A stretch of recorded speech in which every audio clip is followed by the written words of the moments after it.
রাজনীতি থেকে সরে দাঁড়ানোর সিদ্ধান্ত নিয়েছেন বিএনপি মহাসচিব মির্জা ফখরুল ইসলাম আলমগীর। মির্জা ফখরুল জানান, রাজনীতি থেকে অবসর নিতে চান তিনি। আই এম টু টায়ার্ড, যাকে বলে যে আমি একটু অবসর নিতে চাই। I have enough is enough. আমার বহুত বয়স হয়ে গেছে, অসুস্থ হয়ে গেছি। এখন it's better to retire from politics. আজকে একটা শিরোনাম দেখছি, এখন অবসর চান ক্লান্ত ফখরুল। মির্জা ফখরুল ইসলাম আলমগীর তিনি বলছেন, আমি অনেক ক্লান্ত, আমি একটু অবসর নিতে চাই। Enough is enough.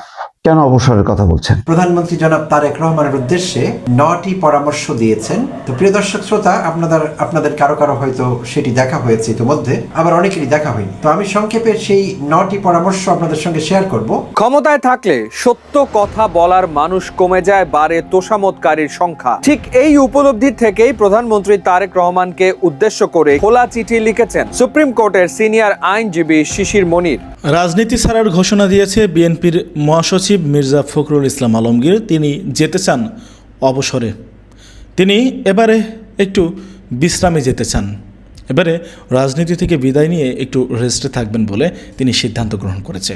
তিনি বলছেন, বয়স অনেক হয়েছে, এখন আর সম্ভব নয়। সাথে অসুস্থতাও রয়েছে, নানাবিধ শারীরিক জটিলতা থাকার কারণে প্রয়োজন হয়ে গেছে রাজনীতি থেকে অবসর নেওয়ার। বিএনপির মহাসচিবের দায়িত্ব থেকে নিজেকে গুটিয়ে নিতে চাই বিএনপির মহাসচিব মির্জা ফখরুল ইসলাম আলমগীর। প্রিয় দর্শক শ্রোতা মণ্ডলী, এরপর থেকেই তোলপাড় রাজনৈতিক অঙ্গন জুড়ে।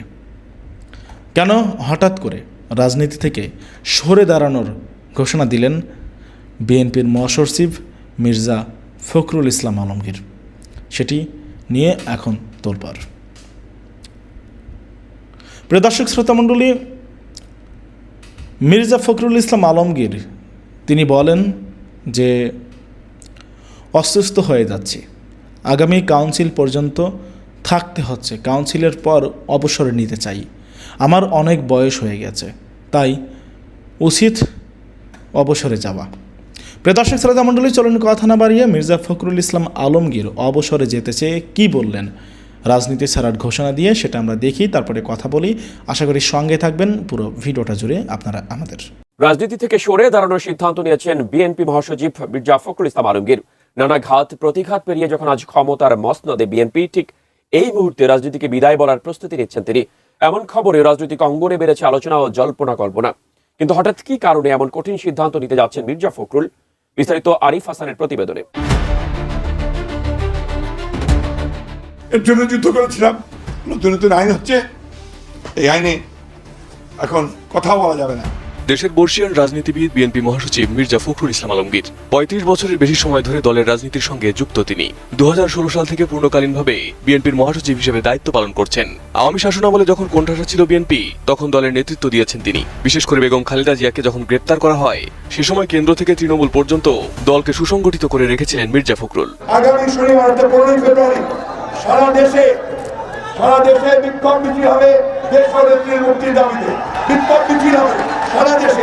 দেশের রাজনীতির নাটকীয় পালাবদলে বর্তমানে সুদিন ফিরেছে বিএনপির। তারেক রহমানের নেতৃত্বে ক্ষমতার মসনদে বসেছে দলটি। এদিকে এমন সময় রাজনীতিকে বিদায় বলার সিদ্ধান্ত নিচ্ছেন এই বর্ষিয়ান নেতা। আর এই খবরে নানা জল্পনা কল্পনা জোরালো হচ্ছে দেশের রাজনৈতিক অঙ্গনে। সম্প্রতি একটি বেসরকারি টেলিভিশনে দেওয়া সাক্ষাৎকারে অবসরে যাওয়ার ইঙ্গিত দেন তিনি। মূলত চলতি বছরে কাউন্সিল আয়োজনের প্রস্তুতি নিচ্ছে বিএনপি। কাউন্সিল আমরা আশা করছি এবছরই হবে এবং আমরা তার জন্য যে প্রয়োজনীয় ব্যবস্থা সেটা নেব। মির্জা ফখরুল জানান, তিনি খুবই ক্লান্ত, তারপরেও আগামী কাউন্সিল পর্যন্ত থাকতে হচ্ছে। কাউন্সিল করে আমি একটু অবসর নিতে চাই। I have enough is enough. আমার বহুত বয়স হয়ে গেছে, অসুস্থ হয়ে গেছি। এখন it's better to retire from politics. এর আগেও নির্বাচনী প্রচারণাতেও শেষ নির্বাচন বলে জানিয়েছিলেন মির্জা ফখরুল। ২০১১ সালের মার্চে ভারপ্রাপ্ত মহাসচিব হন মির্জা ফখরুল ইসলাম আলমগীর। এরপর ২০১৬ সালের কাউন্সিলের পর থেকে সামলাচ্ছেন মহাসচিবের দায়িত্ব। সময় সংবাদকে দেয়া একান্ত সাক্ষাৎকারে বিএনপির মহাসচিব মির্জা ফখরুল ইসলাম আলমগীর জানান, দিনক্ষণ ঠিক না হলেও এবছরই হচ্ছে দলের কাউন্সিল, তার আগে হবে তৃণমূলের সম্মেলন। কাউন্সিল আমরা আশা করছি এবছরই হবে এবং আমরা তার জন্য যে প্রয়োজনীয় ব্যবস্থা সেটা নেব। এটা খুব শিগগিরই হবে। এই পার্লামেন্ট সেশন কিছুটা আমাদের কাজে বিঘ্ন সৃষ্টি করছে, এটা শেষ হয়ে গেলে আমরা শুরু করবো। এটা বলা মুশকিল, এটা নির্ভর করবে আমাদের প্রস্তুতির উপরে। আমরা তো কাউন্সিল হলে তাকে তৃণমূল পর্যায় থেকে শুরু করতে হয়, সেই জন্য কিছুটা সময় তো লাগবেই। উপজেলা জেলা কমিটিগুলো করে তারপরে আশা করছি তাই, আমাদের চিন্তা ভাবনা সেভাবেই আছে। কাউন্সিলে নতুন মুখ আসবে মহাসচিব পদে। মির্জা ফখরুল জানান রাজনীতি থেকে অবসর নিতে চান তিনি। I am two tired. Next council পদে থাকছেন তো? তা তো থাকতেই হবে, নিয়ম তো তাই। আমি কাউন্সিল করে আমি একটু আপনার যাকে বলে যে আমি একটু অবসর নিতে চাই।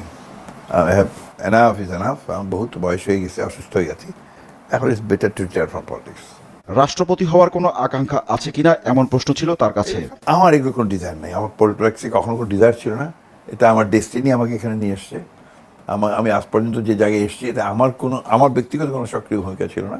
আমার কাজটা হয়তো ছিল, কিন্তু আমার নিজের ইন্টেনশন, ডিজায়ার থেকে আমি এখানে এসেছি, এটা আমি কখনোই মনে করি না। 2011 সালের মার্চে ভারপ্রাপ্ত মহাসচিব হন মির্জা ফখরুল ইসলাম আলমগীর। 2016 সালের কাউন্সিলের পর থেকে সামলাচ্ছেন মহাসচিবের দায়িত্ব।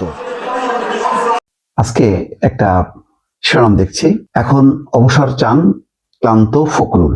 মির্জা ফখরুল ইসলাম আলমগীর তিনি বলছেন, আমি অনেক ক্লান্ত, আমি একটু অবসর নিতে চাই, এনাফ ইজ এনাফ।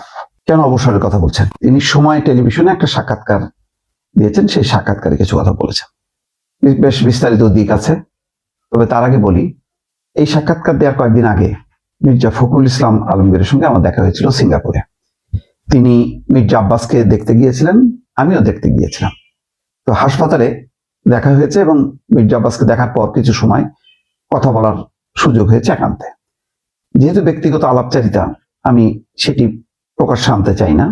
তখন আমার একটু মনে হয়েছে ওনার হতাশার দিক।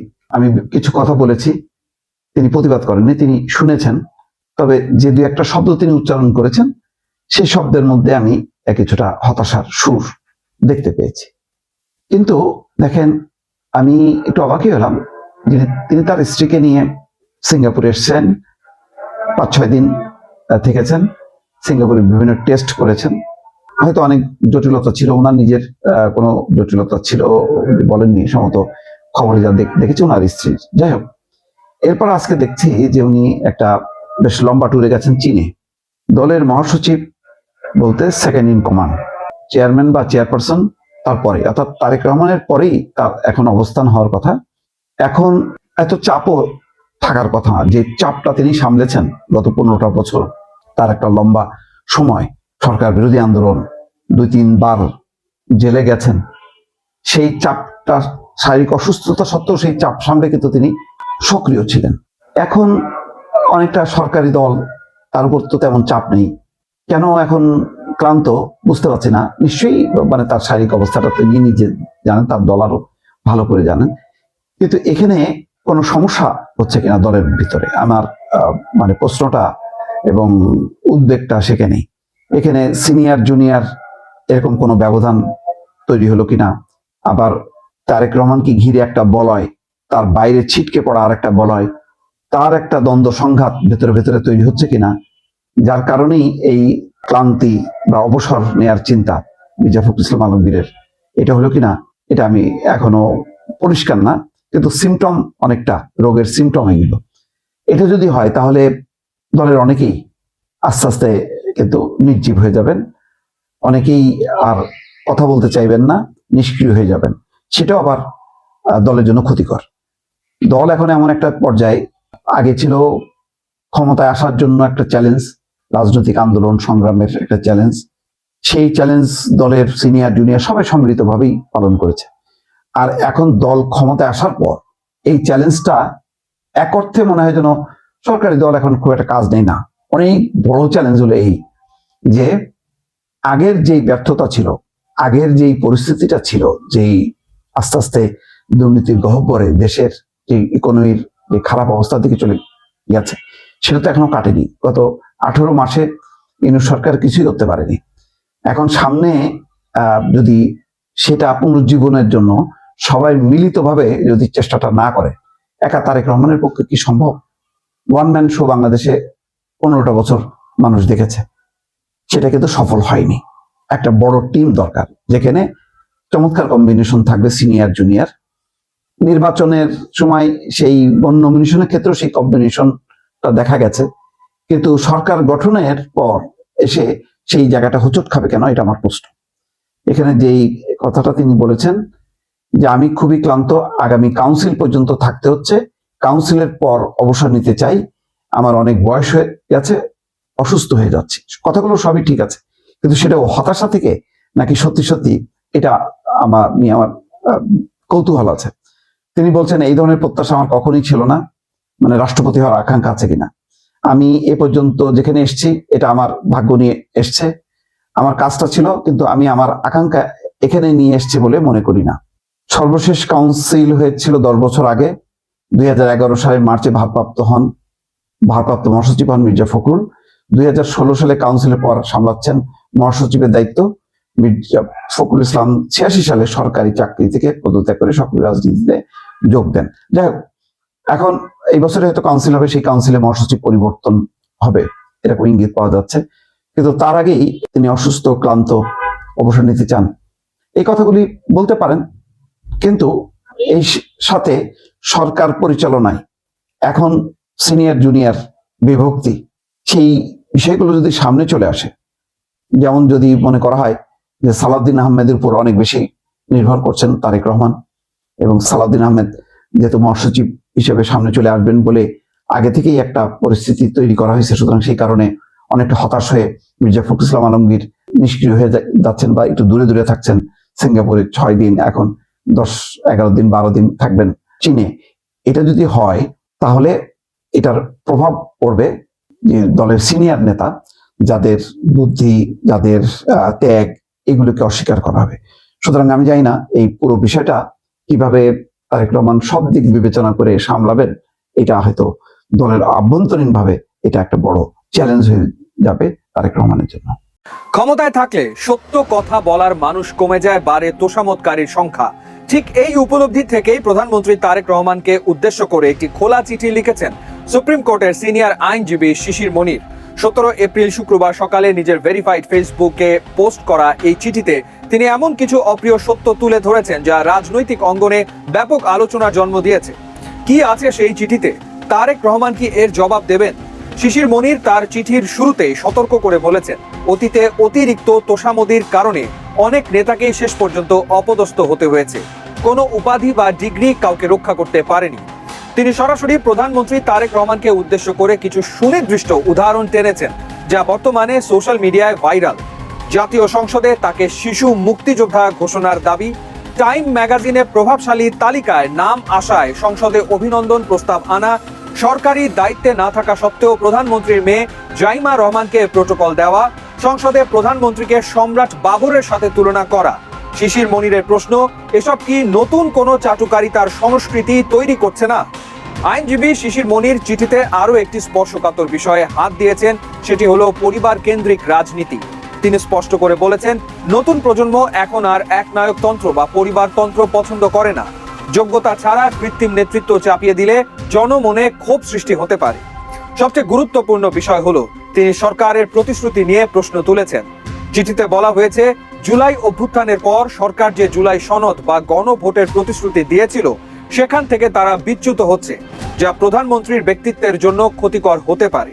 তবে চিঠিটি শুধু সমালোচনাই নয়, শিশির মনির প্রধানমন্ত্রীর কিছু ইতিবাচক অভ্যাসের প্রশংসাও করেছেন, যেমন সাধারণ জীবনযাপন ও কম প্রোটোকল ব্যবহার, নিয়মিত অফিস করা ও কঠোর পরিশ্রম। তিনি মনে করিয়ে দিয়েছেন, গণ অভ্যুত্থানের পর মানুষ এখন আর মেকি তোষামোদি চায় না, চায় কার্যকর সমাধান। কাজ দিয়ে জনপ্রিয়তা অর্জন করতে হবে। শিশির মনির তার চিঠিতে ক্ষমতার অপব্যবহার বা অতি ব্যবহারের সূক্ষ্ম কিছু দিকও স্পর্শ করেছেন। তিনি উদাহরণ হিসেবে টেনেছেন ক্রিকেট বোর্ডের কথা, যেখানে কেন্দ্রীয় নেতাদের সন্তানদের ভিড় জমানোর বিষয়টি এখন ওপেন সিক্রেট। শুধু তাই নয়, প্রধানমন্ত্রীর নিজ হাতে তার মেয়ের মাধ্যমে মা খালেদা জিয়াকে মরণোত্তর স্বাধীনতা পুরস্কার দেওয়ার প্রক্রিয়াটি নিয়েও তিনি প্রশ্ন তুলেছেন। শিশির মনিরের মতে এই কাজটি অন্য কারো মাধ্যমে করানো যেত। সরাসরি নিজের পরিবারের সদস্যকে দিয়ে এই পুরস্কার গ্রহণ করানো সাধারণ মানুষের মনে নেতিবাচক প্রশ্নের উদ্রেক করতে পারে। এমনকি জনসম্মুখে প্রধানমন্ত্রীকে পায়ে ধরে সালাম করার মতো সংস্কৃতিকেও তিনি তোষামোদির চরম বহিঃপ্রকাশ হিসেবে চিহ্নিত করেছেন। চিঠির শেষ ভাগে উঠে এসছে এক নতুন বাংলাদেশের রূপরেখা। আইনজীবী শিশির মনির মনে করিয়ে দিয়েছেন যে জুলাই বিপ্লবের পর দেশ এক নতুন উচ্চতায় পৌঁছেছে। এই নতুন প্রজন্ম আবেগ দিয়ে নয়, বরং যোগ্যতার মাপকাঠিতে নেতা বিচার করতে চায়। তিনি স্পষ্ট করেছেন, প্রধানমন্ত্রীর বাবা মা তাদের নিজ নিজ যোগ্যতায় ইতিহাসের পাতায় স্থান করে নিয়েছেন, কিন্তু বর্তমান প্রধানমন্ত্রীকেও তার পরিবারের সদস্যদের কৃত্রিমভাবে সামনে না এনে সংগ্রামের মাধ্যমে নিজেদের প্রমাণ করার সুযোগ দিতে হবে। জনস্বার্থ বিরোধী যে কোনো কাজের বিপক্ষে সোচ্চার থাকার অঙ্গীকার করে তিনি প্রধানমন্ত্রীকে মনে করিয়ে দিয়েছেন, জনগণ এখন কথার চেয়ে কাজের প্রতিফলন দেখতে বেশি আগ্রহী। শিশির মনিরের এই চিঠির সারমর্ম হলো, ক্ষমতার চারপাশে যারা ঘিরে আছে তারা কি প্রধানমন্ত্রীকে সত্যটা জানতে দিচ্ছে, নাকি অতীতে আমরা যা দেখেছি সেই একই বৃত্তে আবার দেশ প্রবেশ করছে? এখন বড় প্রশ্ন হলো, প্রধানমন্ত্রী তারেক রহমান কি এই গঠনমূলক সমালোচনা গ্রহণ করবেন? তিনি কি এই চিঠির কোনো জবাব দেবেন, নাকি কাজের মাধ্যমেই এই অপ্রিয় সত্যগুলোর মোকাবেলা করবেন? আপনার কি মনে হয়, শিশির মনিরের এই সমালোচনা কি যৌক্তিক? কমেন্টে আমাদের জানান। প্রধানমন্ত্রী জনাব তারেক রহমানের উদ্দেশ্যে 9টি পরামর্শ দিয়েছেন বাংলাদেশ সুপ্রিম কোর্টের জ্যেষ্ঠ আইনজীবী এবং জামায়াত ইসলামের কেন্দ্রীয় কর্ম পরিষদের সদস্য অ্যাডভোকেট শিশির মনির। আজ সকাল 10:15টার দিকে তিনি তার ফেসবুক অ্যাকাউন্ট থেকে 9টি পরামর্শ দিয়েছেন একটি খোলা চিঠিতে জনাব তারেক রহমানের উদ্দেশ্যে। তো প্রিয় দর্শক শ্রোতা, আপনাদের কারো কারো হয়তো সেটি দেখা হয়েছে ইতিমধ্যে, আবার অনেকেরই দেখা হয়নি। তো আমি সংক্ষেপে সেই 9টি পরামর্শ আপনাদের সঙ্গে শেয়ার করব এবং আমরা বিশ্লেষণ করে দেখবার চেষ্টা করব এই পরামর্শগুলো আসলেই এই মুহূর্তে জনাব তারেক রহমানের জন্য কতটা প্রয়োজনীয়, কতটা প্রাসঙ্গিক, আর এগুলো যদি জনাব তারেক রহমান আমলে নেন তাহলে তিনি কিভাবে উপকৃত হতে পারেন, তার সরকার কিভাবে উপকৃত হতে পারে, তথা বাংলাদেশ কিভাবে উপকৃত হতে পারে। আর যদি আমলে না নেন তাহলে বিপরীতে কি হতে পারে। তো শুরু করছি দেরি না করে 9টি পরামর্শ। আর প্রসঙ্গক্রমে বলতে হচ্ছে, এই পরামর্শগুলো যখন আমি আপনাদের সঙ্গে শেয়ার করব, যদি আপনার ইতিমধ্যে জানা না থাকে, তাহলে প্রিয় দর্শক শ্রোতা, আপনি যদি একজন সৎ নাগরিক হন এই বাংলাদেশের, তাহলে আপনার কাছে মনে হবে এগুলো আপনার মনের কথা। প্রতিটি সৎ নাগরিকের এই পরামর্শগুলোকে নিজের মনের কথা বলে মনে হবে। সেই নাগরিক যদি তার দেশের সরকার বা রাষ্ট্রপ্রধানকে একজন সৎ মানুষ হিসেবে দেখতে চান, তাহলে এই পরামর্শগুলো নিজের মনে হবে। তো আর কথা না বাড়িয়ে সরাসরি পরামর্শে ঢুকে যাচ্ছি। পরামর্শ 1। শিশির মনির বলছেন, আজ আমি আপনাকে কয়েকটি অপ্রিয় সত্য কথা বলবো।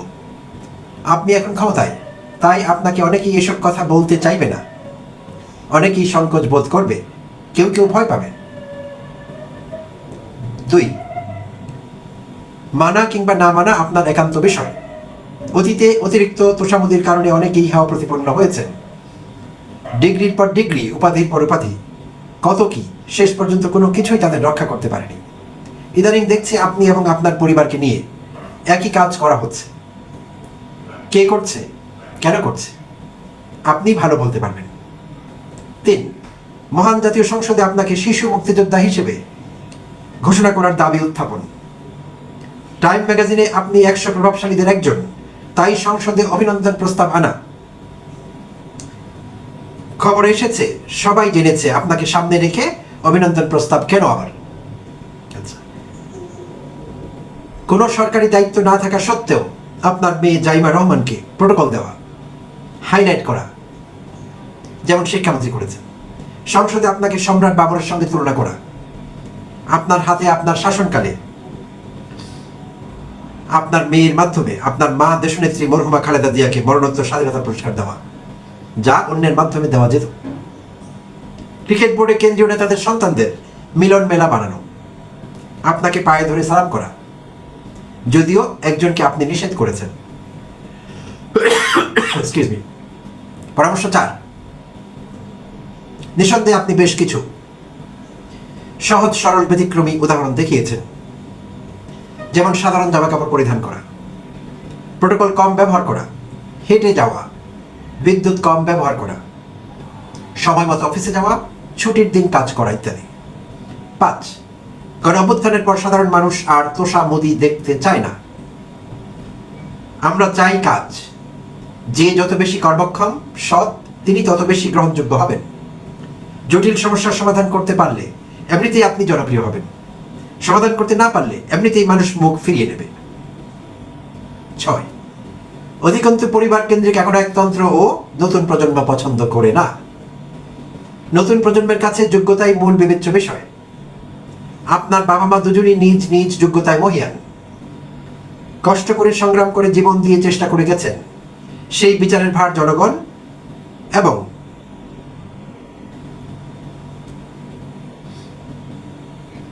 ইতিহাসের উপর। আপনি ও পরিবারের সদস্যদের সংগ্রাম করার জন্য উদ্বুদ্ধ করবেন। কৃত্রিম নেতৃত্বে প্রতিষ্ঠা করার চেষ্টা না করাই ভালো, এতে জনমনে ক্ষোভ তৈরি হতে পারে।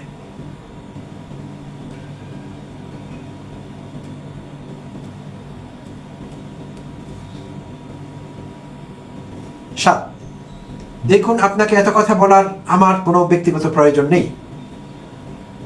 যেহেতু আপনি আমাদের দেশের প্রধানমন্ত্রী এবং পাবলিক ফিগার, সেহেতু আপনাকে আলোচনা করার অধিকার সবারই আছে। বিশেষ করে গণ অভ্যুত্থানের পর সবাই নতুন কিছু আশা করে। 8, কথা এবং কাজে মিল থাকা একটি বড় যোগ্যতা। জুলাই সনদ বাস্তবায়নের ক্ষেত্রে আপনার সরকার প্রতিশ্রুত পদ্ধতি থেকে বিচ্যুত হয়েছে। আপনাদের প্রস্তাবিত গণভোট আপনারাই অমান্য করছেন, এতে আপনার ব্যক্তিত্ব ক্ষতিগ্রস্ত হচ্ছে। বিষয়টি ভেবে দেখার অনুরোধ করছি। পরামর্শ 9 এবং শেষ পরামর্শ, আমরা সবসময় ভালো কাজের পক্ষে, জনবিরোধী কাজের বিপক্ষে। আপনি ভালো থাকুন, সুস্থ থাকুন, এই প্রত্যাশায়। প্রিয় দর্শক শ্রোতা, খুবই সহজ সরল বক্তব্য, বাট তাৎপর্যপূর্ণ। এগুলোই আমাদের চাওয়া আমাদের প্রধানমন্ত্রী জনাব তারেক রহমানের কাছ থেকে, বা তার জায়গায় যদি অন্য কেউ আজকে সরকার প্রধান হতেন, তার কাছেও কিন্তু আমাদের এগুলোই চাওয়ার ছিল, বেশি কিছু না। এই দেশের নাগরিক কোনো সরকার বা রাষ্ট্রপ্রধানকে কখনো বলেননি যে আমাদের এই দিতে হবে, কখনো আমরা বলিনি নাগরিক হিসেবে। আমাদের চাওয়া পাওয়াগুলো খুবই সহজ সরল, ছোট্ট। আমরা সুশাসন চাই, গুড গভর্নেন্স চাই, আমরা গণতন্ত্র চাই, আমরা মত প্রকাশের স্বাধীনতা চাই, আমরা ব্যাংকিং সেক্টরের স্থিতিশীলতা দেখতে চাই, আমরা সব জায়গায় নিয়ম কানুন শৃঙ্খলা দেখতে চাই। আমরা দুর্নীতি চাই না, অনিয়ম চাই না, বিশৃঙ্খলা চাই না, দমন পীড়ন জুলুম নির্যাতন চাই না। সাধারণ মানুষের এর চেয়ে বেশি চাওয়া পাওয়ার কিচ্ছু নেই। তো সেই চাওয়া পাওয়াগুলোই সহজ সরলভাবে সুপ্রিম কোর্টের জ্যেষ্ঠ আইনজীবী জনাব শিশির মনির প্রধানমন্ত্রী তারেক রহমানের উদ্দেশ্যে তুলে ধরলেন। তো আমি অনেকদিন থেকে ভাবছিলাম যে প্রধানমন্ত্রী তারেক রহমানের উদ্দেশ্যে কিছু পরামর্শ দেওয়া যেতে পারে। তো আজ যখন আমি শিশির মনির সাহেবের এই পরামর্শগুলো দেখলাম, আমার কাছে মনে হচ্ছিল এগুলোই তো আমারও মনের কথা, এবং নিশ্চয়ই বাংলাদেশের আরো লাখো কোটি মানুষের মনের কথা। আমরা কেউ ব্যক্তিগত বেনিফিট চাইনি প্রধানমন্ত্রীর কাছে। আমরা চাই দেশটি ভালো চলুক, আর দেশ ভালো চললে আমরা সবাই ভালো থাকবো, এটি নিয়ম। আর দেশ ভালো না চললে আমরা কেউ ভালো থাকতে পারবো না। তো তাই গুরুত্বপূর্ণ কতগুলো কথা তিনি বলেছেন, আর এই কথাগুলো আমি আজই আরো 2টো এপিসোড আমি করেছি সারাদিনে, সেখানেও কিন্তু আমি একই রকম কথা বলেছি। আমি বিএনপি তথা তারেক রহমান সাহেবের, আমাদের প্রধানমন্ত্রীর দৃষ্টি আকর্ষণ করেছি জুলাই সনদ বাস্তবায়নের বিষয়টিতে মনোযোগ দেওয়ার জন্য, গণভোট বিষয়টি অস্বীকার না করবার জন্য, এবং গণভোটকে সাংবিধানিক ধূম্রজালে আবদ্ধ না করবার জন্য, এবং অতি উৎসাহী কেউ কেউ গণভোটকে, জুলাই সনদকে সংবিধানের সঙ্গে সাংঘর্ষিক দেখাবার জন্য তারা উঠে পড়ে লেগেছেন। মনে হচ্ছে যেন তারা কারো অ্যাসাইনমেন্টে আছেন। জনতা ভার্সাস সরকার, জনতার সঙ্গে, জনতার চাওয়া পাওয়ার সঙ্গে সরকারকে দাঁড় করিয়ে দিতে চাইছেন তারা। কি উদ্দেশ্যে তারাই ভালো বলতে পারবেন। তাই প্রধানমন্ত্রী তারেক রহমানকে এই বিষয়গুলো হ্যান্ডেল করতে হবে। আপনি নিজে প্রতিশ্রুতি দিয়েছিলেন, জনসমাবেশ অসংখ্যবার বলেছেন নির্বাচনের আগে, আপনি গণভোটকে সমর্থন করছেন। গণভোটে হ্যাঁ বলার জন্য, হ্যাঁ জয়যুক্ত করবার জন্য আপনি আহ্বান জানিয়েছিলেন। এখন যখন বলা হয় গণভোট কি, এটির কোনো সাংবিধানিক ভিত্তি নেই, এটি চাই না, এটি খারিজ হয়ে গেছে, খারিজ তো হয়ে গেছে, যথাসময়ে উত্থাপিত হয়নি, খারিজ হয়ে গেছে। তো এগুলো কোনো ভালো কথা না। চাইলে এই সব কিছু আবার শুরু করা যায়। জনমনে যে বিভ্রান্তি তৈরি হয়েছে বিএনপি সম্পর্কে, আপনার সরকার সম্পর্কে, সেই সব বিভ্রান্তি দূর করা যায়। তাই সব কিছুর আগে আমি আমার পরামর্শ দেব, জনগণের পক্ষে দাঁড়ান, জনগণের জন্য কাজ করুন। আপনাকে কে কি শিখিয়ে দিল সেগুলো বড় কথা না। আপনি নিজেও তো বোঝেন, জনগণের পালস বোঝবার চেষ্টা করুন। 70% মানুষ গণভোটের পক্ষে রায় দিয়েছে, সেইটি বাস্তবায়নের চেষ্টা করুন। কথার মান পেয়েছে যারা আপনাকে ফাঁদে ফেলতে চাইছে, তাদের থেকে দূরে থাকুন, তাদেরকে আপনার থেকে দূরে রাখুন। প্রিয় দর্শক শ্রোতা মণ্ডলী, আপনারা দেখতে পারলেন। ব্যক্তিগত মতামত অবশ্যই কমেন্টে উল্লেখ করে জানাবেন আপনারা কি বলতে চান। বিএনপির মহাসচিব মির্জা ফখরুল ইসলাম আলমগীর তিনি অবসরে যেতে চান, রাজনীতি থেকে সরে দাঁড়াচ্ছেন তিনি। আসলে নৈপথ্য কী? অনেকে অনেক ধরনের মতামত পোষণ করছে, অনেক ধরনের মিশ্র প্রতিক্রিয়া দেখা গিয়েছে জনমনে কিংবা রাজনৈতিক কর্মীদের মধ্যে অনেক ধরনের কানাঘুষা চলছে। আসলে সেগুলাকে কান না দিয়ে, পাত্তা না দিয়ে মির্জা ফখরুল ইসলাম আলমগীর জানিয়েছে, স্পষ্ট করেছেন যে তিনি বয়স হয়েছে এবং অসুস্থ হয়ে যাচ্ছেন এবং এজন্য তিনি মনে করেন যে এখনই উত্তম সময় আসলে তার মহাসচিবের পদ থেকে সরে দাঁড়ানো এবং রাজনীতি থেকে সরে দাঁড়ানো। অনেক তো হয়েছে, সারাটা জীবন রাজনৈতিক পরিচয় তিনি কাটিয়ে দিলেন, রাজনীতির সঙ্গে ছিলেন, বিএনপি দলের সঙ্গে ছিলেন। একটু এবারে রেস্টে থাকতে চান। ক্লান্ত হয়ে পড়েছেন তিনি বয়সের ভারে, অসুস্থতার কারণে। প্রিয় দর্শক শ্রোতা মণ্ডলী, আপনারা জানাবেন আপনারা কি বলতে চান। বিএনপির মহাসচিব মির্জা ফখরুল ইসলাম আলমগীরের এই সিদ্ধান্তকে আপনারা কিভাবে দেখছেন সেটি অবশ্যই কমেন্টে উল্লেখ করে লিখে জানাবেন আপনাদের মতামতটা। আজকের মতো বিদায় নিতে হচ্ছে আপনাদের কাছ থেকে। দেখা হবে হয়তো আরও অন্য কোনো একটা ভিডিওতে। সে পর্যন্ত ভালো থাকবেন, সুস্থ থাকবেন। আমাদের চ্যানেলে নতুন হয়ে থাকলে অবশ্যই চ্যানেলটা সাবস্ক্রাইব না করলে সাবস্ক্রাইব করে রাখবেন। পরবর্তী আপডেট পাওয়ার জন্য পাশে থাকা বেল বাটনটি ক্লিক করে রাখবেন। আল্লাহ হাফেজ।